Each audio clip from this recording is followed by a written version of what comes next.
live. So everybody, hello and welcome to Sudsy and Elli Beyond the Court with Scotty Mac. Elli, tonight's a very important conversation. You know, we're going to be with David Graves, who's the state director of Mississippi Racquetball. And, you know, he's going to talk to us about a grave situation. See what I did there? So, Elli, you know, what are we going to be talking about tonight? Wow, nicely done, by the way. Yeah, you know, we're going to be talking about the opportunity that they have right now in Mississippi to refurbish a couple of courts that are really important to them. And, you know, this is a problem that's bigger than just these two courts, obviously. The fact that we're losing courts in the sport nationwide right now is a very scary situation. Around here, we call it Save Our Courts. And my dad's really, really obsessed with talking about that. And he's got a good reason to be, because it's, you know, without the courts, Suds, as you know, when we talk about, you know, the game gets very difficult to play and you're forced into outdoor situation. And, you know, we love indoor racquetball and we want to see courts throughout the nation, and starts with keeping the courts that are around. So we're going to be listening to David and hearing what he has to say about the situation that they have there, and how we as a racquetball community, racquetball family, nationwide, worldwide for that matter, can help out and get involved. Yeah, it's very important. You know, and I think it's important that everybody knows, you know, we're waiting for David, and he's going to be in here soon, and Scotty Mac will let us know when he's in the waiting room and get in here. But, you know, first off, they contacted me. David did contact me directly, and I obviously contacted Elli right away and said, what do you think? And, you know, the truth is, Elli, we have issues right now. You know, racquetball has issues. You touched on it. We're losing courts. We're losing players. There's been funding issues for years. This has just been going on. And you and I have been in the sport, you know, individually, I've been in the sport almost 40 years, and you as well, over 40 years. And, you know, we've worn many hats and we've seen the issues, and it's time, you know, we do something about that. And it's important that somebody speaks up with a voice and says, hey, we need to help. This is what we need to do. You know, COVID, the virus, has accelerated the issues we have with racquetball. It's really fueled the negatives that we have. And for anybody watching, you know, racquetball is my life. And all the best things, Elli, I've ever gotten out of racquetball, out of life, came from racquetball. You know, whether it's been opportunities or relationships, my wife, my family, my best of friends, you sitting in this camera right here. You know, without racquetball, I would feel a huge void. And I want racquetball. I want my family to continue to play racquetball. I want Veronica and our kids to play racquetball. We've talked about that. You know, racquetball is a life sport, and we need to do everything we can to keep it going, to keep it alive, to keep it strong. As long as I'm here, and as long as you'll help, Elli, I'm going to always do everything we possibly can together to make racquetball the best it can be. And, you know, that's it. That's my agenda. My agenda is to help racquetball, grow racquetball, keep it going. I know you feel the same way, and I know Scotty Mac feels the same way. And that's why, you know, together we're going to do this, and we're going to keep going. And with that, you know, we're going to bring in somebody in our family that needs help. You know, David Graves from Mississippi, the state director, Scotty Mac. Can we bring David in now and hear his story? There he is. David is connecting to audio. How are you, sir? Can you hear us? Can't hear you. I think you're muted. How about that? Perfect. Great. How about that? Hey, so good evening, David Graves. Elli and I want to welcome you and to Beyond the Court, and Scotty Mac, of course, you know, running the show. Awesome. So David, let's get right to it. You know, this is an important topic.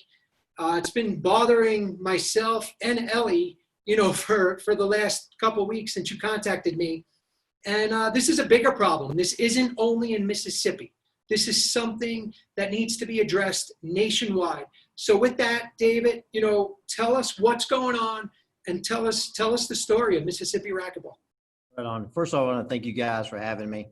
I enjoyed speaking to y'all last week, and really just the opportunity, and thanks to everybody out there that's ready to listen. Because like you said, I've actually been able to reflect a little bit the last week too on a larger scale than just my state. Obviously, this one's the one that's the open wound. It's the one that's raw.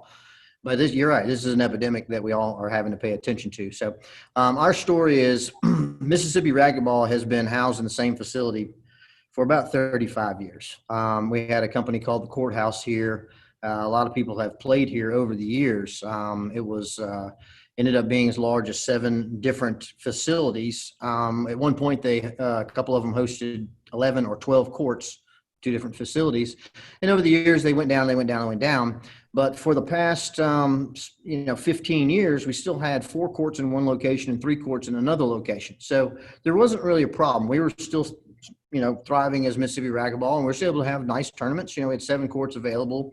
And so things were kind of cooking along pretty good. And this seems like this progression now that some of our fitness centers are being bought or donated or for whatever. In our case, it was a little more complex business transaction. It ended up being somewhat like a donation, but our facility got donated to a medical facility that within 2.5 to 3 years, they closed all but one of the facilities. It just didn't take them very long to just crush everything. So for us in Mississippi Racquetball, fortunately, the one that was left open was really the home and still had 4 courts. Our responsibility at that time was to make sure that racquetball was strong there. And so we did. Spent a lot of hours creating leagues and building that facility. Had a great gentleman over there. It was the director that ran that specific facility as part of the medical facility. But he was very, very helpful in allowing us to do really creative things there. So we were able to redo our courts. We were able to put in a players lounge. We were able to do lots of really kind of neat things that we were real excited about. And we were in the early process of discussing starting a intramural juniors program with some of the high schools to get some younger blood on the courts, to get some newer faces. And so start to creep down. We were going to start in that 15, 16, 17 range because it's easier to deal with liability waivers and things when they're in high school. And then it would give us a platform to work our way back further. So we were kind of looking at this as one of the things that we're going to use to grow, but we spent the last couple of years really, really focusing on becoming more of a presence in racquetball. So we started it on our tournament side because that's the point where you bring people in and people from other states get to see what you're offering to the sport. So we worked diligently to create we kind of went back to the old school. We instead of running shootouts, we were running, full tournaments, got up to 3 days. They're great food and catered and beverages and just hospitality, Southern hospitality specifically, because us being in the South, we do things, everybody says we do it a little slower. We just think we do it a little better, but we are a very hospitable state. And so we have restaurant sponsors. So we would get together and go to dinner afterwards and things. And so we just kind of made it more of that old camaraderie of racquetball. And so, which is really, really important. And I know that a lot of people in the sport, they have their groups that they go off with and do this, and that's fantastic. So we have that same element here, but we looked at the tournament time as a great time to take people from other places and sit down at the table, let them experience our side. So, our last tournament, we had Thomas Carter come in and Maurice Miller come in from Georgia and Thomas from Chicago, of course. And so we spent a little time with Thomas, getting him to eat crawfish. And I think some people probably saw that live feed. It was pretty funny. But so getting a northern to eat crawfish and things. So we just spent a little time letting him taste Southern cuisine. And so we really are proud of that side for us. Unfortunately, during the COVID experience that we were all dealing with now, it became really, I've used the word excuse. Maybe that's a little harsh, but business is business. But they used it as the excuse to close our main facility after all these years, after 35 years. And so it kind of knocked the legs out from under us. And so we, like I said, we've been building so much. I've got a really, really strong board that works endlessly to make sure that we're doing the right things. And I have a collective group of people that are in the league and are involved in Mississippi Racquetball, so 10 or 12 strong at all points that we're going out and taking care of. We've got sponsors and fundraisers and things that we're doing for tournaments so we can bring more people in. We're trying to get this thing propped up for our juniors program. And one of the things that we started doing this year, really honestly about 3 weeks before the COVID quarantine started, there's a gentleman in Mississippi that was a basketball coach for about 3 different universities in Mississippi, and he's retired, and he's now spending his time as basically a mentor for underprivileged urban city children. He says he frames it as, I'm teaching boys to be men, keeping them off the streets so they don't get in trouble. And he approached us to go in and refurbish one of his courts. It needed some floor work done. It needed the wall scraped, needed some lights.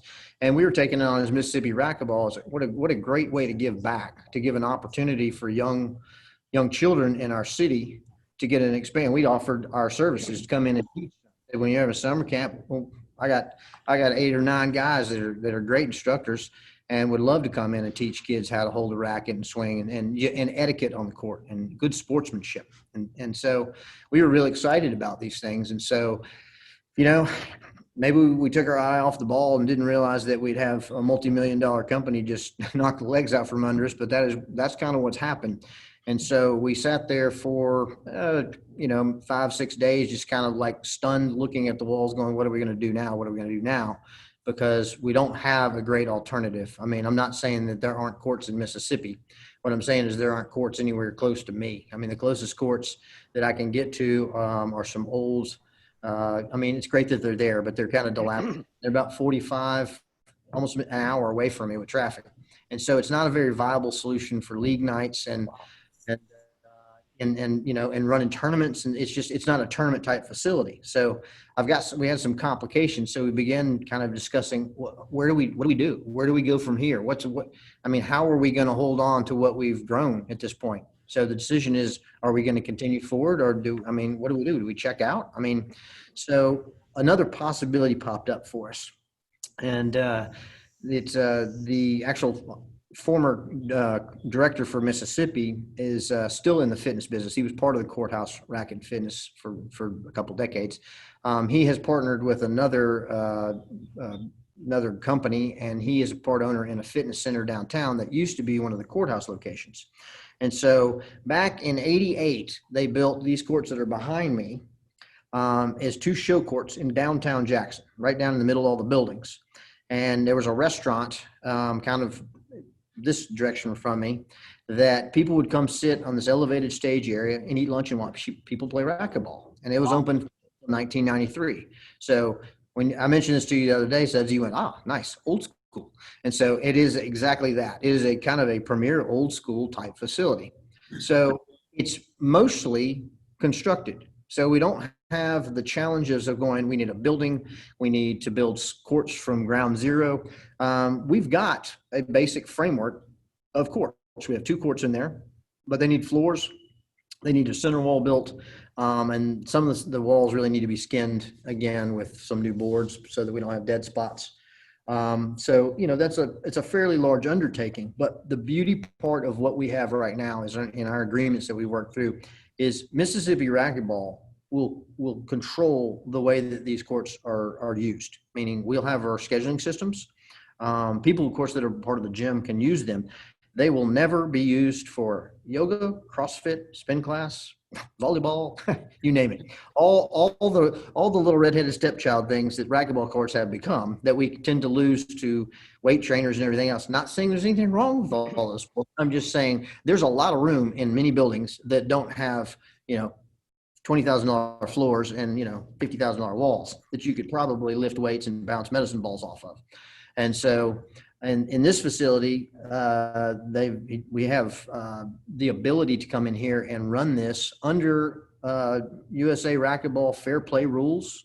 We're going to have an opportunity to really establish this as a new style racquetball facility, and which is exciting because we look at it and go, it's really, really cool. We're going to have nice courts. That's great. But it's really, really great that Mississippi Racquetball will have a home that's a home. And I'm not borrowing space from a spin class. I have a place where I can go in and continue trying to develop some grassroots things. Because as we know, this is a beautiful sport, and it's a shame that it dwindled to the level that it did. But I think we're having a rebound, and I've been proud to be part of that rebound. And I hope there's something here that we can continue to rebound. Well, David, that's well laid out. It gives us a nice background of everything that's been going on there and what we're talking about. And let me start by just saying, the background that you have behind you right there is just really intriguing. You got glass walls that look like the courts. I know if we pan down a little, it might look like, a sound studio or something. Right. No, that's over here. Okay. There's a building inside the building, but that can Right. easily go away. We have hammers. That'll go away. Right. So, I mean, seeing that right there kind of, is good. It gives everyone an idea of the amount of work that's still needed to go, but also the framework that's there. And most importantly, the glass that makes it super visible all the way around. So tell us a little bit about the courts. If you get that sidewall bill, that's why we're on the call here, and we're going to discuss right. this in a little bit, but Right. lay out just one more time here. What kind of glass situation are we talking about? And one more time, where is it in the city, in the downtown area there? We are actually down in the heart, right in the center of downtown Jackson, Mississippi. So the governor's mansion is about 2 blocks from here. When you come to Jackson, we are standing in the center of it. And so, there's a lot of historical aspect to Jackson. It's the old Southern capital. So some real nice restaurants, some great foods and things here, some good entertainment. There's facilities around here. You have live music and things. The cool part about this facility is just above me. Well, just above me is a parking garage, but just a little bit over that direction from the parking garage is the Marriott. So we're attached in the same facility. So if we host tournaments here, the hotel is attached to the facility, which is one of our main sponsors, Iron Horse Grill, is about a block and a half, basically south from here. And so it just it's interesting because we picked them up as a sponsor when we were still out in Flowood, which was 6-7 miles from here. So now it's funny, we're a block and a half from them. So as we sit here, so the downtown area has a lot of it's a cool downtown. So as like so many cities across America that you just never really thought of, and you're like, well, I don't know about, so we have our heritage here is we're the home of the blues in Mississippi. And so we always have good music, and we got Southern cuisine, and we're so close to Cajun country. We also have a lot of Creole. So we have Southern Creole food here. It is, it's a great place to eat. I can tell you, it's hard to stay skinny. Well, sure. Sudsy and I were lucky enough to get to play in New Orleans every August during most of our career for our pro stuff. Maybe you've attended it in the past as well, but hello to Al Shop, by the way, Ellie. Sorry, he's on. Yeah, absolutely. Al Shop, the family would just do an awesome job. The club was an incredible club. It was a great starting tournament for our season back in our era, and we really enjoyed it. And it would be sweltering hot and tough to walk from the hotel to the club, but it was just one of our favorite events every year. And so we know what it's like to get that Southern hospitality, and we hear you on that for sure. And so, it is intriguing with that glass, the setup in your downtown area there of Jackson, and being so close to other businesses that can really work well together and partner up and do some fun things, and all that glass there and not too far off of the street for people to just come in. Now, when people come in that facility, they go into a door, or are they just met with these 2 courts? I mean, no, we're actually kind of tucked away in here. You'll enter through the fitness area. Now there is another set of doors that during tournament time you'll be able to walk into the building. And the beauty part of this is when you come to a tournament is you'll be able to park in the parking garage above us. You take an elevator down one flight of stairs. You'll turn to the right. You'll immediately turn to the right, and when the doors coming into this facility will be right there. And so we'll greet you right there as you check in for a tournament. So it's very safe because, we're in a parking garage, it's patrolled and things. And so safety is always a concern.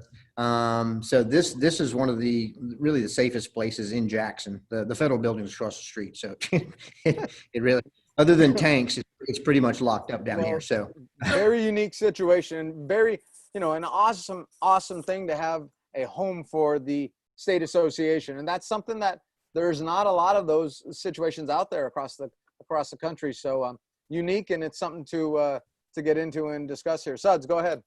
Yeah, David. So tell everybody though, we have the GoFundMe set up, and your goal is $50,000. Correct. And right before the call, we looked at it, Ellie and I and Scott, and we see we're at 5610. So we're at 5,000. So we're at about 10% of the goal that you're trying to reach. That's right. What exactly, in that GoFundMe or that 50,000, what are we doing with that money? What do we need to do? Tell everybody exactly what you need to do. Okay.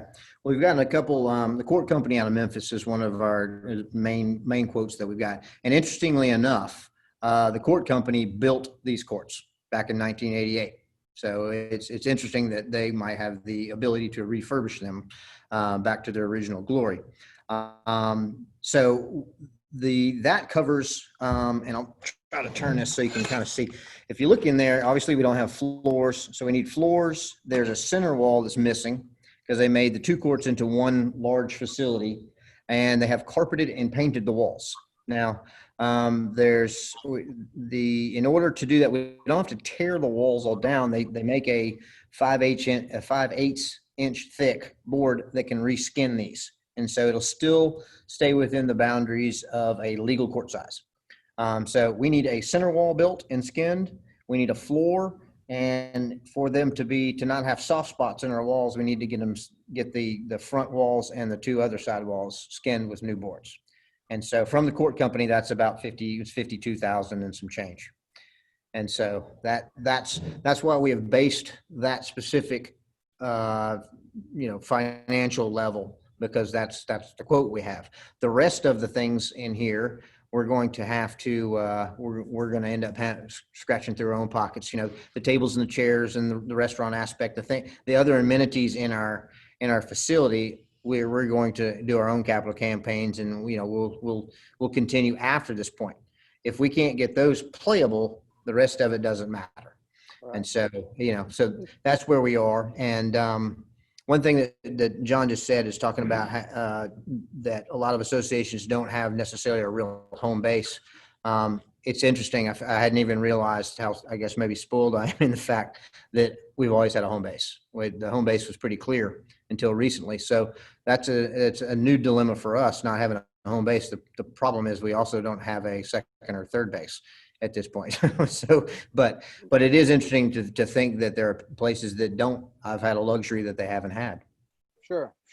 One of the reasons we're on this call is obviously, we got together, we're talking about it, we feel like we can help, but it takes everybody out there in racquetball who's diehard racquetball players, especially, national racquetball level players, people, members of USAR, to get involved and to hear this conversation and know what's happening. So, the text thread that we have going right now on this is opening up some avenues that I already see just reading them, and I won't get into them too much, but, I'm kind of curious what kind of communications you've had with the national governing body, with USAR, and if you have, I'm assuming they see the benefit of this and hope the best for you, but I'm wondering what kind of support they're giving you as well. Well, I actually had Mike Whittle called me day before yesterday. I have been dealing with Renee Isherwood for the last month, trying to just kind of figure out how the funds would transfer and things. So we've ended up having to take that all on our own. We originally reached out to them for some tax implications, just to see how this would work. But Renee had to leave. She's on some medical leave. So Mike, she was working with Mike. So Mike and I finally got a chance to speak a couple days ago. Had a great conversation, and one of the, it's really interesting because I met with USA Racquetball a couple years ago as kind of leadership was changing things, and I was really interested to hear what the new direction was, because everybody that's paying attention and been involved knows that 3 years ago was not the most glorious version on the USA, the national side, because there were people falling out and there was a lot of arguments and things. And so, so everybody was watching to see what was going to happen next. And I honestly went to the meeting at the US Open in 2018 with just a wide open mind, just going, well, I guess let's just see what they have to say. Because honestly, I don't know what they have to say.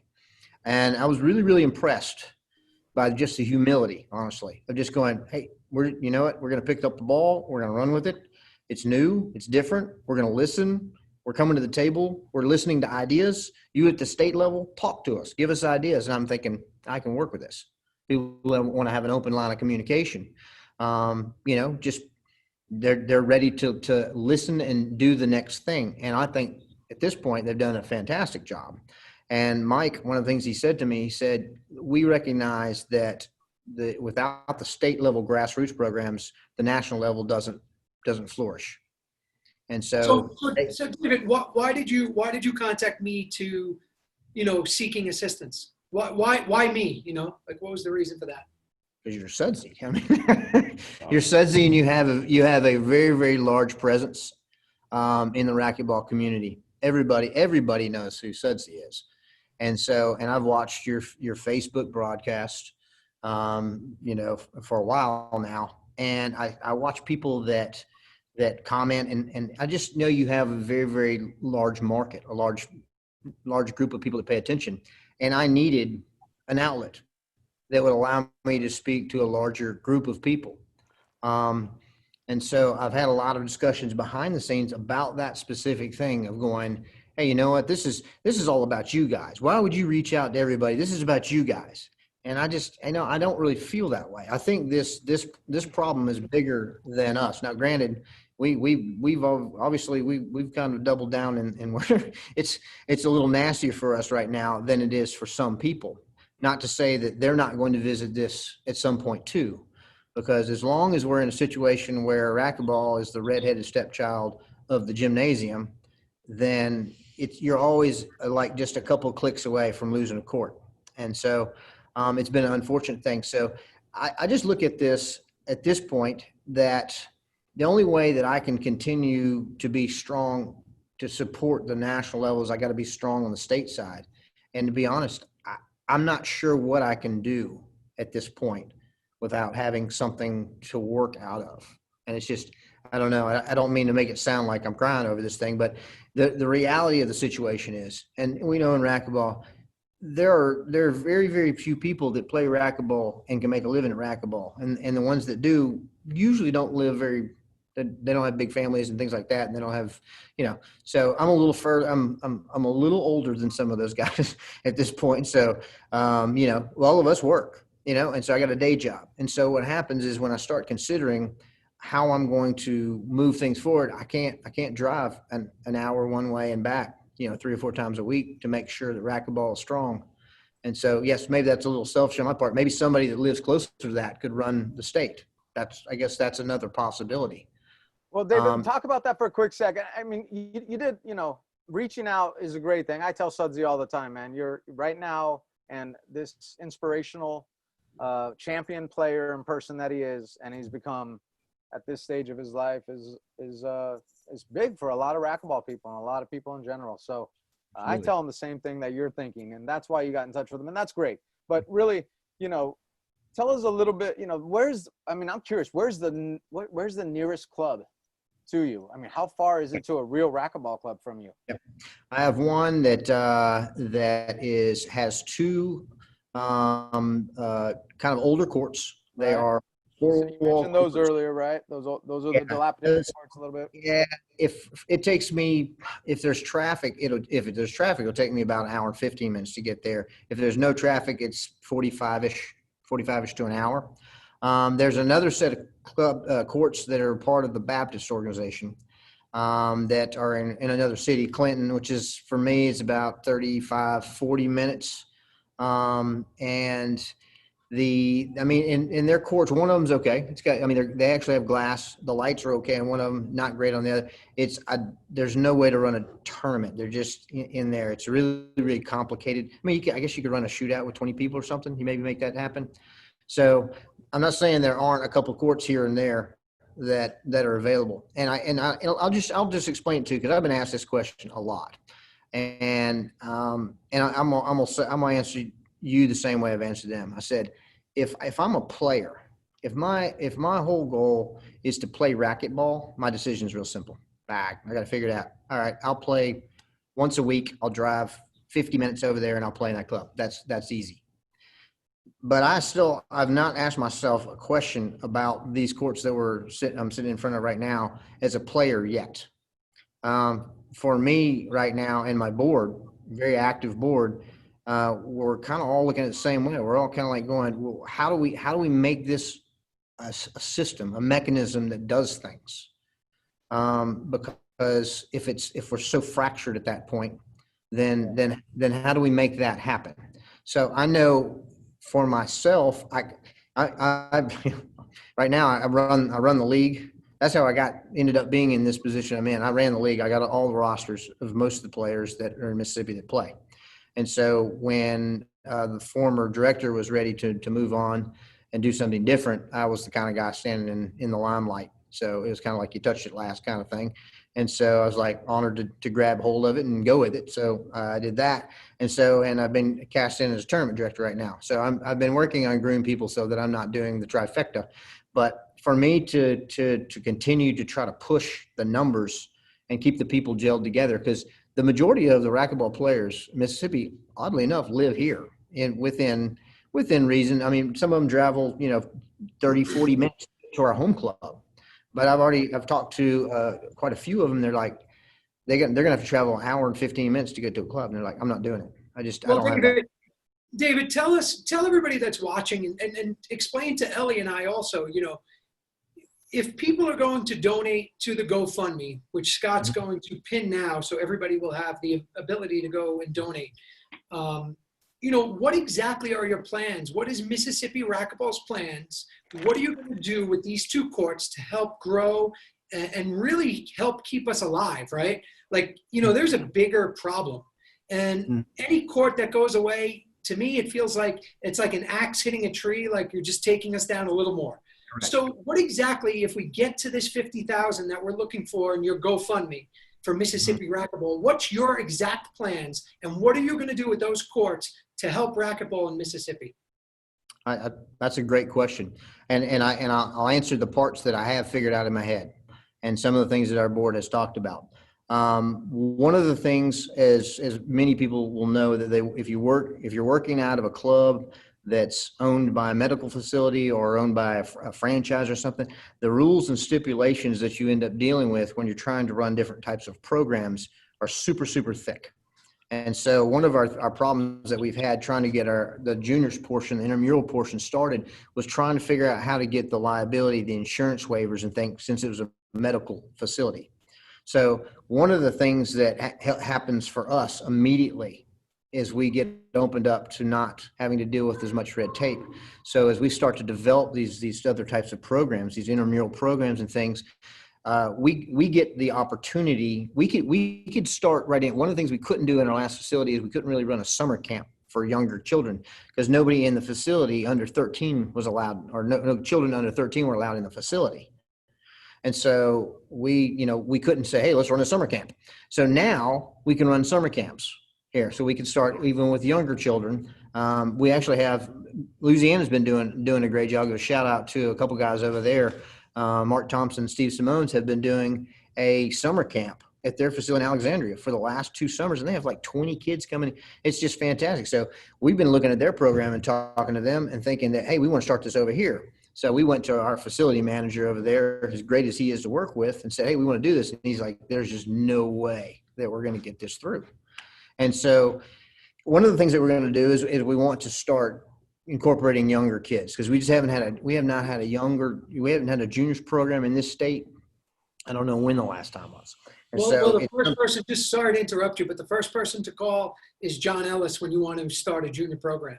So if we get these courts back up and built, one of the things you need to do is call the Ellis family in Northern Cal. And David, that's why these calls are happening too. It's not just the first layer of this, which is the GoFundMe page. Let's see if we can get some racquetball players to help assist and follow the story with you.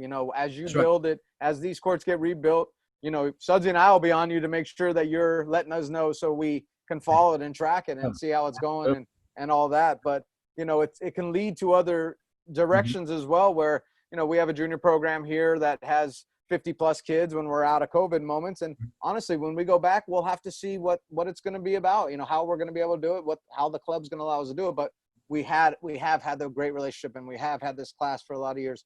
There's a couple other programs around the nation and close to Stockton as well that have great programs. So there's references out there for the items that you're going to want to do, whether it's tournament directing with 2 courts and showcase tournament style, trying to bring some pros in, collegiate intramurals, high school intramurals, junior programs there.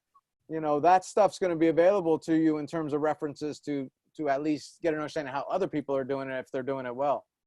So that's great, it's, your story's crazy when you talk about having 7 courts, 7 facilities get taken away from you, but 1 or 2, you said 11 to 12 courts per facility, down to 7 and down to 4. I mean, it's this is why we're on the call on what I was going to say earlier. You got to hold the Sudsy, because if it wasn't you, David, it was going to be another state that we were talking to at some point anyways about this conversation right here. And that is, we've lost a lot of courts along the way. That's And right. every single court that we can get a hold of and refurbish and have racquetball programming going in there will be a positive towards keeping the sport here in the United States flowing, growing, and hopefully getting stronger. So, I'm sorry. David, why don't you, I'm going to give you the last word here for a few minutes.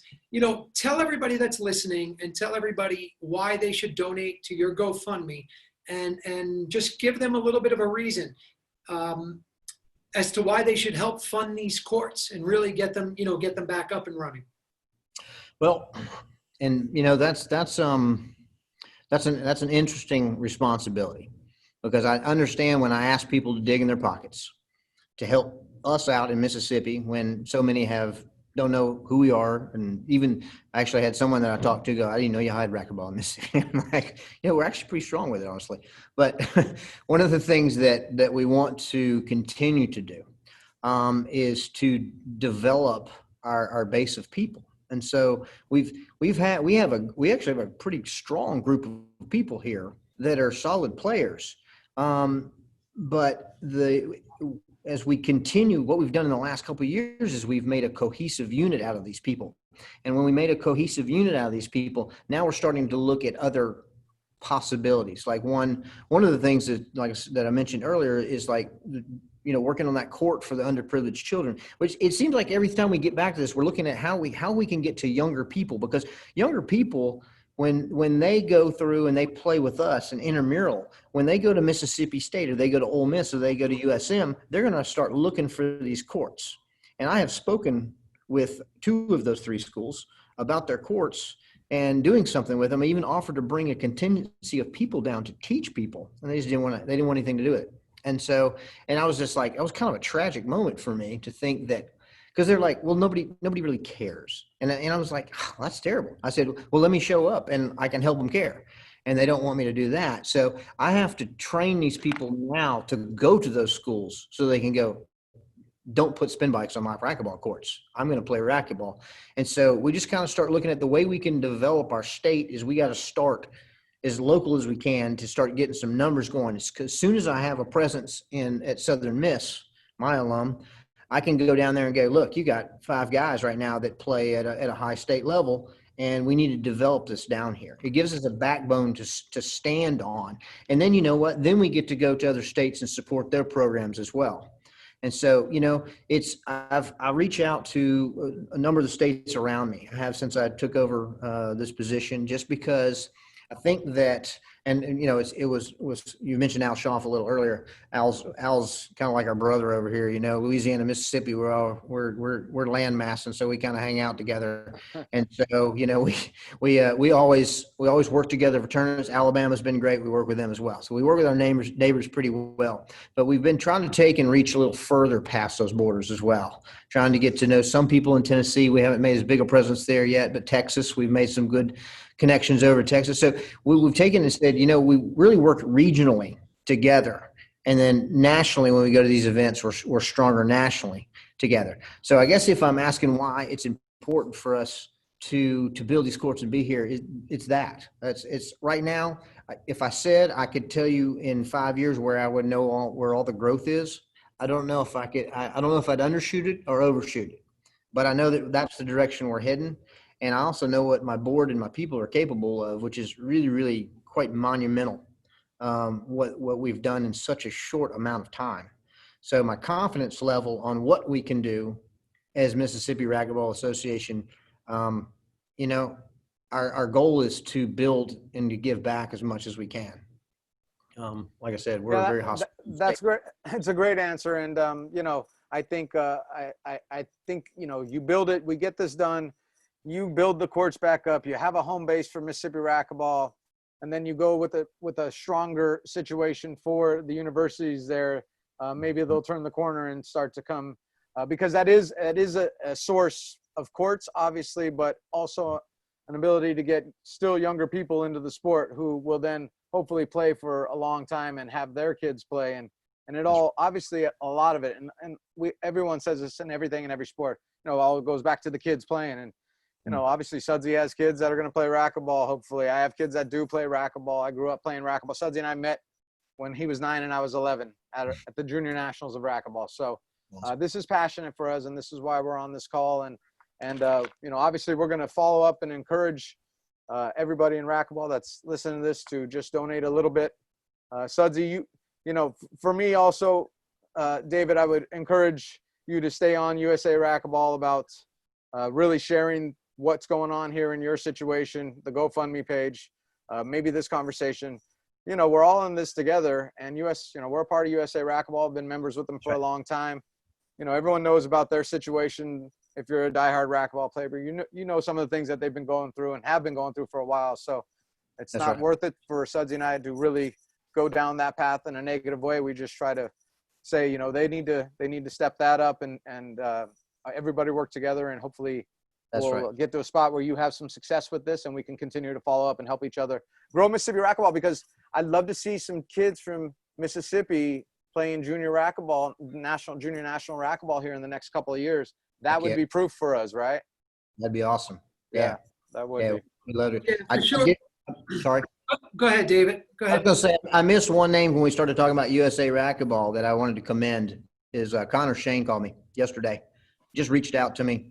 I hadn't met him yet, our new national tournament director. And he just reached out to me to just check on things. He said, man, I've seen some of this stuff. Just want to let you know that we're behind you guys. And he said, we understand that all the states have to be strong for us to be strong. And I'm like, yeah, it's huge. It's huge. So. Yeah, it is, and honestly, they could get involved in doing some stuff like this as well. And the more the better right now. There's people are listening. We're in the age of technology where we're watching and listening from our screens, from our pads, iPhones, whether you turn off or you are always on. That's the age we're in. So that's another area there that I'd like to see some help from our national. And I know there's been some help. Like I know you mentioned on the phone call the other night, Rocky Carson's shared some information on social media and gotten involved and expressed some interest, and some others that David Anastasio has been replying here in the text thread, and I've been reading those and trying to follow. Can't follow quite all of them, but it seems like he's right there with you possibly. So he's sitting right. He's sitting right there. Great. He's providing more information. He's not missing a minute of this. He's on. He's on board. And so people watching this and hopefully reading that thread will get even more information about Mississippi because of David there as well. Right. He's our Energizer Bunny for sure. So there you go. So plays racquetball the exact same way, by the way. It also looks like Brian, from Louisiana, has 1,000 foot of flooring that he's willing to donate. So, if you guys see that, Brian, if you're there, get in touch with him. If David's online, he sees the comments, you can get in touch with Brian. And he says he's got 1,000 foot of flooring for you. So, Brian Sanwa goes way back too. He's an old school player. He's from the old school from way back. And that's great. I'm glad he's stepping in here. I know he's always willing to enlighten the discussion with with some of his knowledge and what he believes in. So, hey, connecting to people who care about racquetball. So that's great. Hey, we just got another offer from the Scotty Mac in the background. Just sent a little message. He said that Ken Fife said, ask about flicker-free LED lights offline. So you got flooring and you got lighting. Two people, Ken Fife and Brian Sanwa, looks like they want to help. And let's end it with this. David, thank you for coming out. The GoFundMe link is pinned. So Scott, the link is there for everybody. Here's the deal, Racquetball. We have about 6,000 to 7,000 paying USAR Racquetball members right now. If all of us gave $10, donated $10 right now to that GoFundMe, you can donate 5, you can donate 1, donate whatever you want. You want to donate 1, you want to donate 100, anything in between. David, Mississippi Racquetball will be grateful. It's about money. They need money. A lot of times people don't want to say what it truly is. They need money. They need these courts for Mississippi Racquetball to continue on, to be strong, and for us to not lose 2 more courts. I don't care where they are. If they're in Mississippi right now, they might be in your hometown tomorrow. So let's help them out. Let's click the GoFundMe. Hey, donate $10, $1, $5, whatever you can. It'll help. Brian, Ken, the flooring and the lighting. Thank you. I don't know what to say. David, you'll get a hold of those guys offline. With that, David, Ellie and I are going to let you go. Ellie and I are going to continue our Beyond the Court discussion for a few minutes after this, and we will certainly be in touch. Ellie and I and Scotty Mac will be donating immediately, to the cause, and we will be on you as well to make sure that, you're doing the right thing down there, and we offer our help beyond this, whatever we can do to continue the growth, and hopefully at some point we'll be down there hitting some balls on those courts as well. Go. That's what I was about to say. That's what I want. Y'all come on down and christen these courts with us. And everybody else. Watch for. We're gonna have some auctions coming up. Rocky Carson is gonna sign some tournament jerseys for us, and we're gonna have a little bit of auction coming up sometime soon as well. I talked to Rocky Carson yesterday, so he's been very gracious to sign some jerseys and let us put those up for auction. So. Hey, David, I won't be surprised if other pros want to send you some stuff, and maybe some other legends of the sport maybe get involved in something like that. So just by saying that right now is important. People are going to hear about that, and hopefully there's some others that can get involved. Man, the outpouring is, you know what? Like I told Rocky yesterday, I said, I know that our groups are strong together. I didn't know how strong the unity nationally was and everything, but it's just everybody I've talked to has just been like so gracious and go, hey man, let's make this happen. Everybody's having some problems right now, but let's just make it happen. And I'm like going, man, that's just huge. I don't know what to say. I just thank you. Well, we'll thank you for trying to keep these courts alive. We're going to continue to keep working on, and we are, like John said, we're all in this together.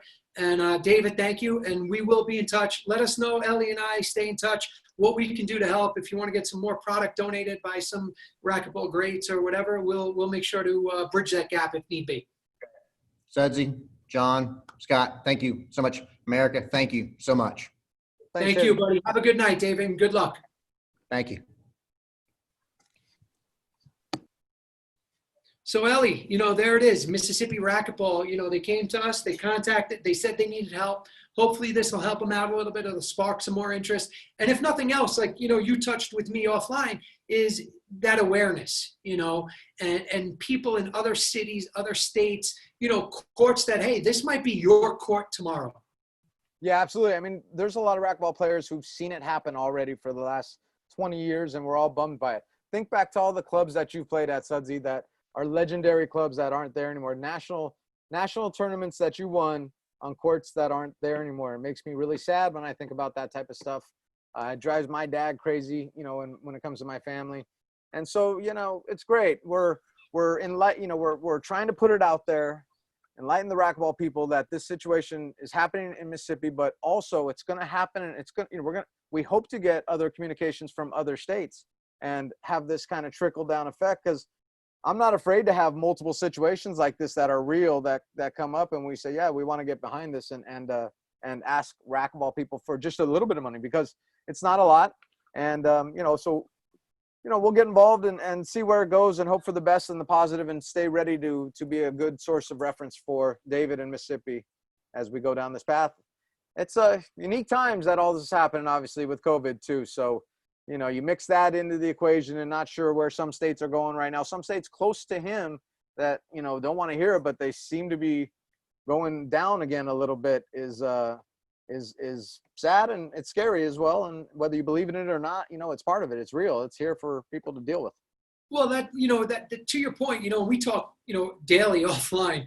Yeah, it sucks, man. This COVID is truly affecting racquetball, and it's time for like some really hard discussion and hard questions about where we go from here. Nobody really wants to discuss it. We're kind of all avoiding it, but like, there's a sense of urgency.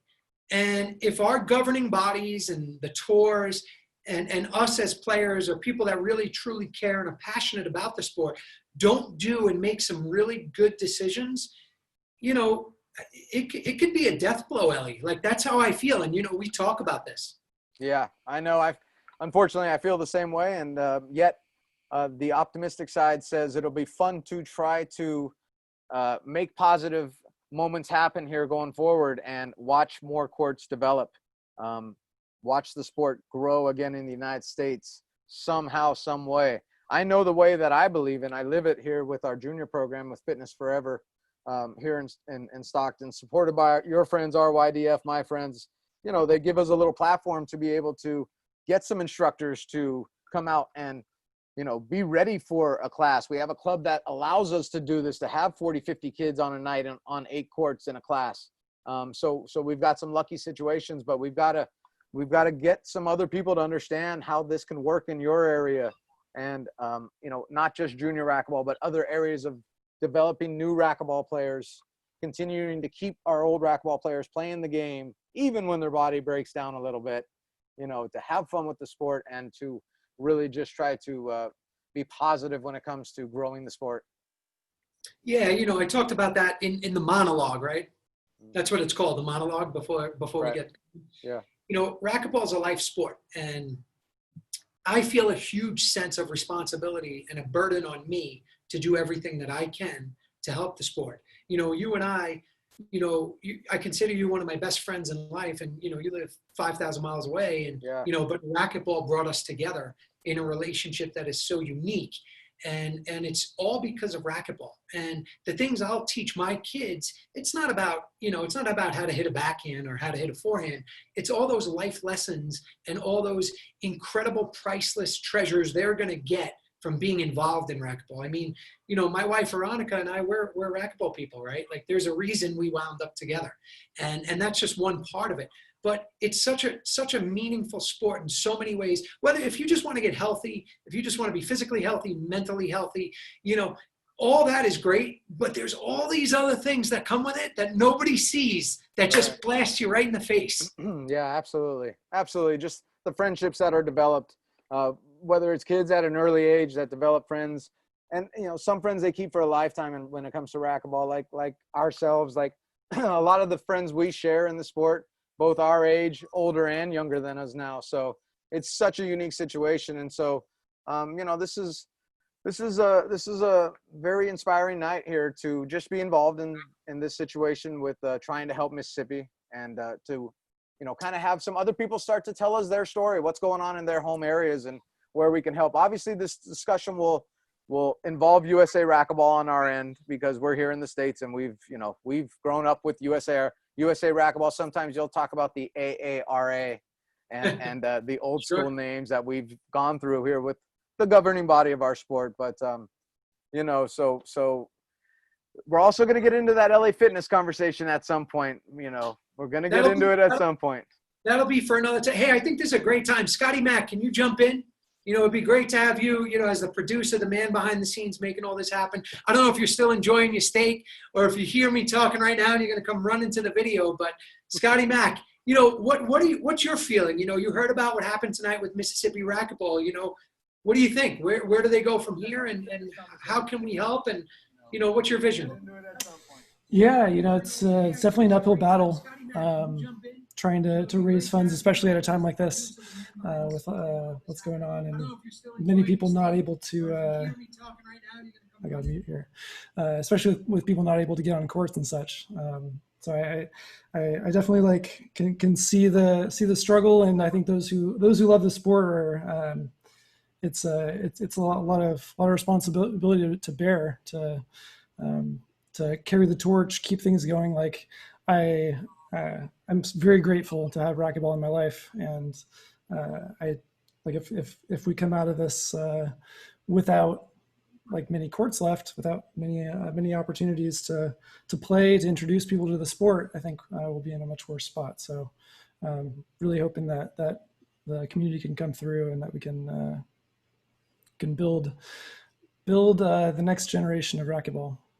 Scott, what's racquetball, brought to you? You are relatively, young and I don't want to say new to the sport, but, what would you say is racquetball's brought to you personally? Yeah, it's a couple of things. I mean, it's like a mix of athleticism and calculation for me, because part of my brain loves just solving problems, loves figuring out tactics.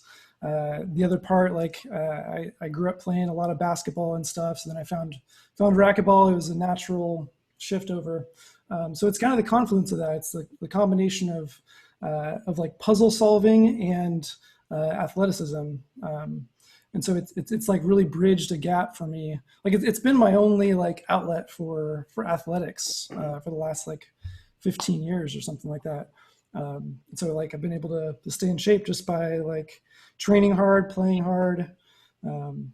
So yeah, I care a lot about the sport and can't really picture how different my life would have been without it. It's very analytical of Give up you. basketball for it. Yeah, Hey, you know. Scott, hold on. I just want to make sure you're not muted, right? Because I see a message that somebody says they can't hear you. Okay.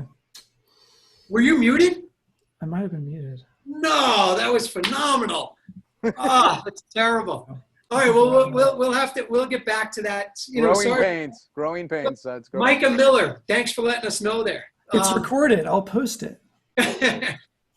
we got to record that. So anyway, hey everybody, you know, thank you for joining us. We're right at the hour mark. You know, this was fantastic. You know, this is Beyond the Court with Scotty Mac. You know, Sudsy Elli. So much fun. It's a responsibility that we've taken on, the three of us as a team, and of course our loved ones, you know, that they support this. And we're going to do everything we can to continue racquetball, to make sure it doesn't die, to make sure it survives, make sure it grows beyond that. And we need your help. Tonight, Mississippi Racquetball needs your help. So go click that GoFundMe. Go donate $1, $2, whatever you can. You know, they got the flooring and the lighting donated tonight. So that's pretty awesome. With that, Ellie, anything else before we get out of here? No, man, just good conversation tonight. Very interesting conversation, and looking forward to the future and more state conversations like this, and more Sudsy and Elli with Scotty Mac.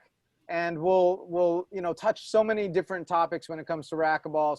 Some fun, more lighthearted, playing days of the past type stuff, you know, that kind of stuff, into serious situations and issues like this one, national issues, international situations that we see and know about. So, you know, it'll be fun, it'll be intriguing, and sometimes it'll be maybe a little controversial on our end, but hey, we're willing to, because this is the sport we love, and we just want to see it be better and grow and be played forever and ever. So thanks, Suds. Scotty. Agreed. No, thank you. And everybody out there watching, don't forget, go click that GoFundMe. Give Mississippi Racquetball a little bit of love, whatever you can do. This is Sudsy and Elli, Beyond the Court with Scotty Mac. Don't ever forget, we are Racquetball, and we will see you all soon. Thanks. Cheers, y'all.